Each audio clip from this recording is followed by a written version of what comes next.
नमस्कार, HPN मराठी न्यूजमध्ये आपलं स्वागत. आज आपण माढा लोकसभा मतदारसंघातील पडसाळी या गावात आलेलो आहोत. या भागातील लोकांचे काय प्रतिक्रिया आहेत आपण जाणून घेऊया. सध्या काय परिस्थिती आहे? आमच्यात कमळ फुलली. हो. एक बी खासदार आला नव्हता. ह्याच्या आधी कोणी बघितलाच नाही गावानं खासदार कुठं आहे. ह्या खासदारचं महिन्यात 2 वेळा झाला आमच्या इथे. हो. काय विकास कामं काय झाले? विकास झाली ती आमचं सभा मंडप दिले ते रस्ते झाले ते मंदिरावरती सभा मंडप तरी दिला. आता निंबाळकरांच्या विरोधात मोहिते पाटील आहेत, तसं काय नाही इथं फरक पडत नाही. मोहिते पाटलांचं काय फरक पडत नाही ना. बाबा नमस्कार. नमस्कार. काय नाव तुमचं? इनाईक. बर. सध्या लोकसभेचं कसं आहे वातावरण? बरं आहे. होय. कोण निवडून येईल? हे कंबाळ बर. काय कामं झालेत का इथले विकास कामं? हे झाली. हा देवळाची कामं झाली ती, सडकची झाली ती. हा आणि काय बर. कोणाला मतदान करणार तुम्ही? कंबाळाला. बर. काय वाटतं, काय वातावरण आहे सध्या? वातावरण चांगलं आहे, वाईट नाही. पाण्याची सोय करून ठेवली पाहिजे ना. योजना ही लय महत्वाची आहे. कंबाळ निवडून देईल पण पाणी आणून सोडलं पाहिजे आमदारच्या मतदानापर्यंत, तर महत्व आहे. नाहीतर पुढच्या बाळीला कंबाळ सुद्धा नाही. मग खडीचोट बोलणं. हा आता कंबाळ निवडून द्यायचं आहे, पण ही आश्वासन धावते ती पाणी आणायचं, हम करायचं, तम करायचं. शेवटाला इलेक्शन झालं की कोणी कुत्रा येत नाही. तेवढ्या पुरतं येते ते इलेक्शनापुरतं. आता या खासदारनं काम केलंय म्हणून त्याला सहकार्य करायचं आहे. बर. काय काम केले? देवळाचं काम केलंय, सभा मंडप केलाय, बाकीचं प्लॅन्ट केलाय, बाकीचं सामान त्यानं दिलेलं आहे. ह्या सरपंचाच्या ह्याच्यातनं कामं बरीच झालेली आहे ती. आणि पाण्याची योजना नाही, कुठलं काय नाही. कशाचं दुधाला बी 20 रुपये भाव लिटरून, पाण्याच्या बाटलीला 30 रुपये भाव. काय परवडतं या? 10-10, 20-20 गाई सांभाळून मरायचा टाइम आला. पाणी नाही, हिरीत इथं पाणी आहे. करोटं लागलं हिरीला पाक. कॅनेलला खांब राहू देना ती, मोटरा चालवू देना ती. थोड्या दिवसात पाणी सुटलं की अडवणूक. काय करायचं शेतकऱ्यांनी, काय करायचा मार्ग सांगा तुम्ही? पुढच्या कामाला कुठल्या काय आहेत सुविधाच नाही कशाची काय. हे कसं तरी दुधाच्या ह्याच्यावर खेळ ह्या पारसाळी गावाचा चालतोय. ह्यालाच नाटायचं. कांदा 1000 रुपये क्विंटलनं, 500 रुपये क्विंटलनं. ज्वारी 1000 रुपये, मका 1500 रुपयानं. काय शेतकऱ्याला जमीन घेतलेली जमिनी विकून टाकायची पाळी आली अक्षरशः. काय करायचं सांगा शेतकऱ्यांनी? आता 40 वर्ष झालं, 50 वर्ष झालं आमदार आहे, पाण्याचा पत्त्या नाही. ही इकडं खोलून ठेवलंय 3 वर्ष झालं. तिकडं खोललेलं आहे ती पाणी थोड्या दिवस सुटतंय पण थोड्या दिवसानं बंद होतंय. मागं दारू खोलू पाणी घेते ती. बावी पडसाळी खाली अंजनगावला पाणी जातच नाही. तिकडं तर जात नाही. ह्या रोपड्यापासनं वाडाच्या वाडीपासनं ती माळी वस्ती डिकमलीची आली करा तिथवर जातंय. कसं तरी गुळणा तवर मागं बंद पडतं. इकडं दारं सापटण्याला खोलते ती. आणि काय करायचं सांगा? शरद पवार कडून मोहिते पाटील उभारलेत. अहो ती 100 उभा राहू दे की, पर ह्या बारीनं कंबाळ मारायचं ती मारतो आम्ही, त्याची काय काळजी करू नका. पण पाण्याचा प्रयत्न तुम्ही खचुटीनं केलं पाहिजे. आमदारच्या मतदानापत्रावर पाणी सुटलं पाहिजे. गोरगरिबाच्या हाताला काम लागलं पाहिजे. विष्णूबाळानं काय सवाल सोडला होता? इलेक्शन लागलं होतं कृष्णा नदीवर, संध्याकाळी कुचकुच झाली, बाजा मागानं सांगितलं असं आज झालं म्हणून. त्यावेळेला त्याचं पाय तोडलं. काळ्या मातीला हिरवा शालू नेसवा म्हणली. त्यावेळेला त्यांनी पाण्याचं प्रयत्न केलं. पुन्हा वाण्यानं त्यांची कुचकुच लावली की तुटाफूट करून झाली लेगे. अशी गावाला कामं केली तर फायदा आहे. नाही कामं केल्यावर कशाचा फायदा आहे मला सांगा तुम्ही? आता ह्या बारीनं कांबाळ मारायचं मारतो आम्ही, त्याची काळजी करणार काय. पर पाणी आमदारच्या मतदानापत्रावर सगळा परिसर भिजला पाहिजे, नंदनवन झालं पाहिजे. नाहीतर पुढच्या बाळीला कांबाळ सुद्धा येऊ देत नाही, छत्री बी येऊ देत नाही, कुठलाच पट्या येऊ देत नाही. हा तुतारी सुद्धा येऊ देत नाही. हा काय फाशी द्यायची आहे ते देऊ द्या. हा मोदींनी काय कामं केलेत का? त्यानं कामं केले ती, पर सगळे ह्याला जीएसटीच लावून बसतो या. कशाला बी जीएसटीच लावतो या. काय करायचं? त्याला निवडून देऊन तोट्यात गेलं सरकार सगळं. नमस्कार. नमस्कार. काय सध्या वातावरण? वातावरण आहे की बऱ्यापैकी आहे. म्हणजे आता सध्या तर आता वरच्या लेवलनं बघितलं तर म्हणजे देशाच्या लेवलला बघितलं तर एक मोदीकडे बघून कमळाचं वातावरण आहे. आता सोशल मीडियावर काय बी होतंय, कोणी काय बी म्हणजे बाईट देते काय करते, पण एकंदर एक लाभार्थीची जर विचार केला तर म्हणजे प्रत्येक लाभार्थी म्हणजे कुठल्या ना कुठल्या घरात कुठला ना कुठला लाभार्थी आहे. मग त्याच्यामुळे ते कमळाला वातावरण एक बऱ्यापैकी आहे. विकास कामं काय झालेत का ह्या भागात? हां, विकास कामं तर आता झालेत. आता खासदारकीच्या माध्यमातून म्हणलं तर इथं आम्हाला एक सभामंडप दिला आहे. श्रीराम मंदिराचं आम्ही नवीनच मंदिर बांधलेलं आहे, तर त्या मंदिराला सभामंडप दिलेला आहे. व्यायामशाळा, आमच्या गावाला व्यायामशाळा नव्हती, ती व्यायामशाळा एक दिलेली आहे. लाईटची काय कामं त्यांच्या माध्यमातून आम्हाला म्हणजे DP वगैरे नवीन आलेले आहेत. काही रस्त्याची बी कामं आहेत. म्हणजे एकंदरीत खासदारचं काम जर बघितलं तर म्हणजे आजपर्यंत जे आम्हाला जेव्हा कळतं तेव्हापासून आम्ही खासदार आमच्या गावात का बघितलं नाही, पण ह्या खासदाराने आम्हाला 2-3दा आमच्या गावात, कारण आमचा एक सरपंचाचं आणि त्या खासदाराचा बी संबंध जरा एक बऱ्यापैकी आहेत आणि त्याच्यामुळं एक आमच्या गावाविषयी त्या खासदारांच्याही मनात फार प्रेम आहे. याआधी माढा मतदारसंघातून विजयसिंह मोहिते पाटील असतील किंवा शरद पवार असतील हे खासदार म्हणून कामं केलेत, काय त्यावेळेस कामं झाली नाही? नाही, आता कसं आहे बरं का, एक तर आमचा पंढरपूर राखीवमध्ये मागचं म्हणजे 35 वर्ष राखीवमध्येच आमचा हा मतदारसंघ येत होता. ज्यावेळेस माढा मतदारसंघ झाला त्यावेळेस शरद पवार आले, इथं ओपन झाला आणि शरद पवार आले, आम्ही बी त्यांचं उत्स्फूर्त स्वागत केलं की बाबा बारामतीची माढा होईल वाटलं आम्हाला, पण ती काही झालं नाही. कारण आम्हाला शरद पवार फक्त चित्रावरच बघितलं होतं त्यावेळेस सुद्धा, इकडं काय त्यांना यायची गरज भासली नाही. कारण आम्ही म्हणजे जनतेनं म्हणजे बारामती म्हणजे एक पुढं काहीतरी जाणता राजा म्हणून एक प्रेम होतं, निवडून दिलं. पण जे स्वप्न होतं ते स्वप्नच राहिलं, स्वप्न काय पूर्ण झालं नाही. आणि विजयदादा खासदार झाले, त्यांनीही काय थोडंफार काम केलं, पण काय एक लक्षात ठेवण्यासारखं काम काय म्हणजे झालेलं नाही. झाली कामं पण लक्षात राहण्यासारखी कामं झालेली नाहीत. म्हणजे प्रत्येकाचं काम आहे ते आपलं सांगायचं की बाबा मला लीड मिळेल, मी निवडून येणार आहे. पण एक जर जनसामान्याचा अंदाज घेतला तर ते शक्य नाही, कारण वर मोदीकडे बघितलं जाते. कारण मोदीनं आज जसं बघितलं की जर खंबीर नेतृत्व असेल, आपलं घर बघा, घरात जर नेतृत्व चांगलं असेल त्या घराची प्रगती होती. तसंच देशाचं नेतृत्व चांगलं आहे म्हणून आज ह्या 10 वर्षात आपल्याला दिसायला लागले, जगात सुद्धा आज आपली प्रतिमा एक म्हणजे दिसायला लागली की बाबा भारताला एक मान सन्मान प्रतिष्ठा प्राप्त झालेली आहे. आज आपली 10 वर्षापूर्वीची आपल्या गावाची परिस्थिती बघा काय होती. आम्हाला पत्र होतं, कायला जा छप्र होती, पण आज ह्या 10 वर्षात आमच्याकडे प्रत्येकाकडे एका जडीत एक बंगलं व्हायला लागलं. कशामुळे झालं? हे प्रगती झाली म्हणूनच झाली. आज मोटरसायकल आली तर 4 लोक बघायची कसली मोटरसायकल आहे म्हणून. सायकली सुद्धा नव्हत्या.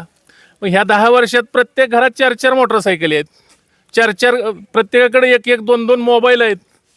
म्हणजे प्रत्येकाची मुलं इंग्लिश मिडियम शाळेला शिकायला लागलेली आहेत. म्हणजे ही प्रगती झाली म्हणूनच, म्हणजे पैसा आलाय म्हणूनच ही झाले ना. म्हणजे हळूहळू प्रगती होत नाही असं नाही, पण ह्याला थोडीशी म्हणजे सरकारने बी अजून काय आमचे म्हणजे 100% मोदी सरकारच चांगलं आहे असं म्हणत नाही आम्ही. काही त्यांच्याही चुका आहेत, कारण त्यांनी थोडंसं आयात निर्यात धोरणाबाबत थोडंसं कांद्याच्या बाबतीत, कारण आमचा कांद्याचा भाग आहे, कांद्याच्या बाबतीत थोडीशी त्यांची धरसोड वृत्ती झालेली आहे. पण ती एक सुधारण्याची संधी आम्ही देणार आहे त्यांना. काय की बाबा ती शेतकऱ्यांचं थोडंसं नुकसान झालेलं आहे. पण ज्यावेळेस ह्याच्या अगोदर सुद्धा बघितलं की बाबा त्यावेळेस सुद्धा आम्ही उकरणीवर कांदा फेकलेला इथं, पण त्यावेळेस अनुदान 50 रुपये दिलं शरद पवार साहेबाच्या काळात. मागच्या 2 वर्ष म्हणजे गेल्या वर्षीच त्यावेळेस बी कांद्याला भाव नव्हता, त्यावेळेस 300 रुपये अनुदान आपल्या शेतकऱ्याला मिळालेलं आहे, 350. म्हणजे नुकसान झालेलं त्यांनी काही ना काही प्रमाणात ह्या सरकारनं दिलेलं आहे. आजपर्यंत दुष्काळ पडलेला होता ह्याच्या अगोदर कितीतरी वेळा, पण दुष्काळ निधी कुठल्या सरकारनं आजपर्यंत आम्हाला बघायला मिळणार नाही. तुम्हाला बघायला मिळणार का? तर ह्या सरकारनं एक दुष्काळ निधी प्रत्येक शेतकऱ्याला म्हणजे काही ना काही त्याच्या पदरात पाडलेलं आहे. म्हणजे रडवलं नाही, काहीतरी म्हणजे त्यांच्या एक उभा राहिलेला आहे. दुसरी गोष्ट की एक पीक विमा पीक विमा आपण पहिलं पैसे आपल्याला भरून म्हणजे पीक विमा घ्यावा लागत होता. आता फक्त 1 रुपया भरायचा आहे आणि 1 रुपयात त्याला विमा कव्हरेज म्हणजे शेतीसाठी मिळायला लागलेला आहे. दुसरं की मध्ये आमच्याकडे संततधार झालेलं होतं मागच्या 2 वर्षाखाली. तर त्यावेळेस काय नुकसान झालेलं होतं, काही जणांचं झालेलं होतं, काही जणांचं नव्हतं, पण सरसकट आम्हाला ते नुकसान भरपाई सुद्धा बऱ्याच शेतकऱ्याला म्हणजे सरसकट नुकसान भरपाई आम्हाला मिळालेली आहे. म्हणजे सरकारच्या काही बाजू चांगल्या आहेत आणि काही बाजूत थोडासा त्यांनी धोरणात्मक थोडासा विचार शेतकऱ्याचाही थोडासा करायला पाहिजे. आज दुधाला दर आता नाही, आता दुधाची कशामुळे ही मंदी आहे कोणास ठाऊक. पाण्याची बाटली ही म्हणलं तसं 20 रुपयाला आणि दूध बी 20 रुपये. पण तरीही आज शेतकऱ्याला काही ना काही म्हणजे बाबा ठीक आहे, आता ती त्यांच्या हातात नसलं जराचं तरी पण किमान अनुदान तरी 1-4-5 रुपये काहीतरी मिळतंय. म्हणजे ह्या दुधाच्या माध्यमातून सरकारनं 5 रुपयाचं अनुदान दुधासाठी दिलेलं आहे, ही कंटिन्यू ठेवावं अशी एक आमची मागणी आहे. दुसरी गोष्ट, आता आमची काही गावं ह्या पाण्यापासून वंचित राहिलेली आहे. ती मग आम्ही प्रत्येक वेळेला आम्ही इलेक्शन आलं की तेवढ्यापुरतं जाग येते सगळ्यासनी. आता उजनी धरण एवढं जवळ असून कसं काय पाण्याचं? नाही, आता आमचा भाग म्हणते ते आम्ही चढावरले आहे. आता हाय का नाही, आता आम्ही काही इंजिनियर नाही. हां, मग त्याच्यामुळं आता पण जरी चढावर असलं तरी बी चढावरच्या गावांनी सुद्धा जर नेत्याच्या मनात असलं तर चढावर सुद्धा पाईपलाईन गेले ते की. हां, जात नाही असं काय नाही, जाऊ शकतंय. फक्त ती त्यांची मानसिकता पाहिजे काय. आणि आपली जर एकी असेल तर काय नाही हरकत, कुठलाही नाही आता काहीही देऊ शकतोय. फक्त आपल्याला सुद्धा आपल्या समाजाची म्हणजे एक गावाची थोडीशी एकजूट म्हणजे विकासाच्या बाबतीत एकजूट पाहिजे. बाकीच्या टायमाला काय बी असू द्या, पण विकासाच्या बाबतीत जर आपण थोडीशी एकजूट दाखवली तर मोठी मोठी कामं सुद्धा होऊ शकतात. माड्यातून कोणाला नाही किती लीड मिळू शकते? नाही, आता तेवढा काय अंदाज आम्हाला नाही सांगतात, पण एक आम आदमी म्हणजे जे सर्वसामान्य माणूस आहे, प्रत्येकाला आज दारिद्र्यरेषेखालची जी काही कुटुंब आहेत प्रत्येकाला अन्नधान्य मोफत आहे. त्यांना म्हणजे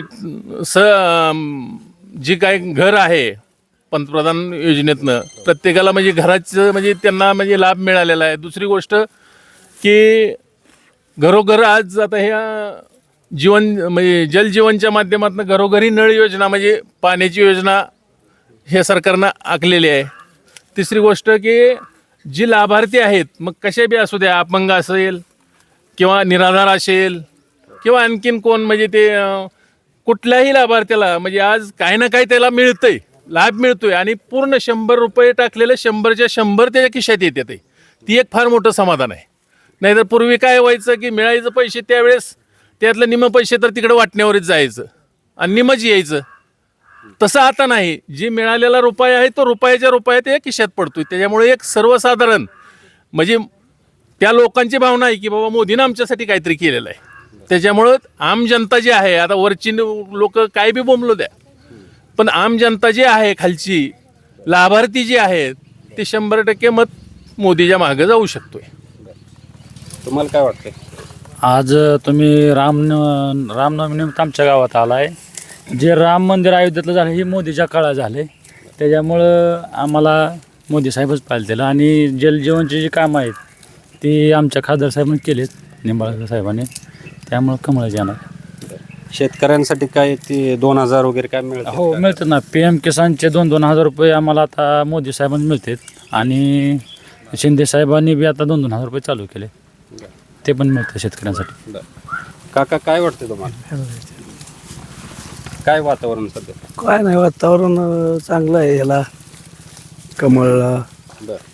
आणि सगळ्यात विशेष जमेची बाजू म्हणजे आमच्यात इतके खासदार झाले पहिली, कोणी त्यांना पडसाळीचं नाव पण माहिती नसेल, पण ह्या खासदारांचं आज 3 महिन्यात 2 वेळा गावात येणं झालंय आणि गावाला निधी पण दिला आणि कामं पण केली. त्याच्यामुळं त्या खासदार साहेबाला गाव पूर्ण आणि कमळाला वातावरणही चांगलं आहे. त्याच्यामुळे काय अडचण नाही. शेतकऱ्यांसाठी काही योजना शासनाच्या का आहेत ना, मिळतात. पहिल्याच सरकार कसं होतं का आताचं? आहे आता पहिल्यापेक्षा ह्या सरकारच्या सूचना जरी लागू झाल्या तरी तातडीनं लगेच अंमलात येतात आणि मिळतात. हां, नमस्कार. नमस्कार. काय वाटतंय सध्या कसं आहे वातावरण? वातावरण चांगलं आहे की. बर, परंतु आता ही सगळी एकाच ह्याची पडली सगळी, प्रत्यक्षात क्रिया वेगळी आहे. 300 रुपयाची पिशवी 1700 रुपये झाली, यातलं एक जण पण सांगितलं नाही. औषधाची पिशवी महाग झाली, फवारण्याचं सगळं साहित्य महाग झालं, शेतीमालाला व्यवस्थित भाव नाही. तुम्ही म्हणता 2000 रुपये देता, 2000 रुपये तुम्ही देऊच नका, शेतीमालाला भाव द्या. 2000 कोण ह्यातलं एक बी मागणार नाही. शेतकरी इतकाही नाही स्वाभिमानी. 24 रुपयानं दूध वाढतात, ज्यावेळेस 3 रुपये दूध होतं त्यावेळेस 90 रुपयाला ह्याची पिशवी होती पिंडीची. मग त्या भावात जर आज विचार केला 700-750 रुपयाला पिंडीची पिशवी पाहिली होती. आज 1700 रुपयाला पिंडीची पिशवी आहे आणि दूध आहे तुमचं 24 रुपये. पाणी बाटलीसुद्धा 20 रुपयाला नीट येत नाही साधी. ह्याचा पण विचार करायला पाहिजे. हमी भाव मिळाला पाहिजे. हमी भाव मिळाला पाहिजे. दुसरी गोष्ट, जवळजवळ हे व्यापाऱ्याचं सरकार आहे.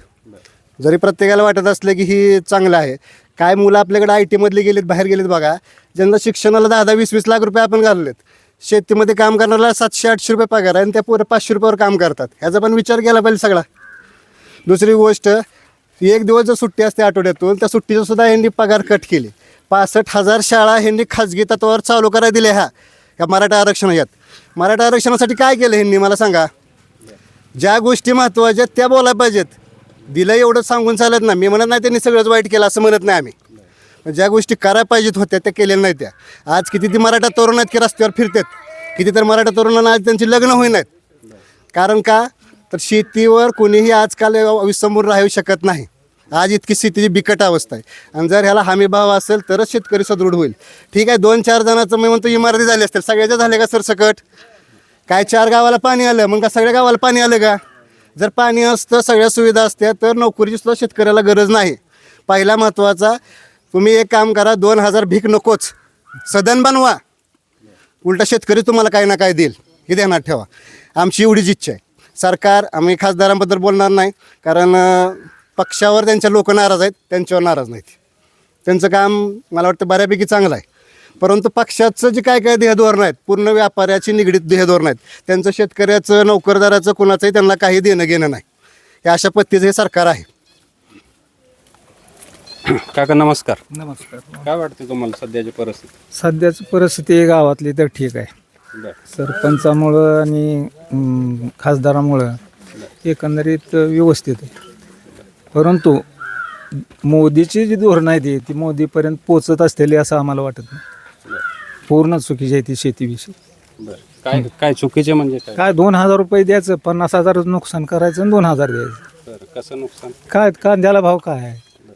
त्याच माणसाला जर कांद्याला भाव 2000-4000 जर राहिला असता, तुमच्या 2000 त्या एका माणसाचं समजा बजेट काढलं, एक समजा एक बाबा त्याचा 200 क्विंटल कांदा जातो, त्याचं जर किंमत काढली 4000, तर काय किंमत होती? 8 लाख रुपये होती. ती जर 1500ने द्यायची वेळ आली, काय झालं त्याची अवस्था?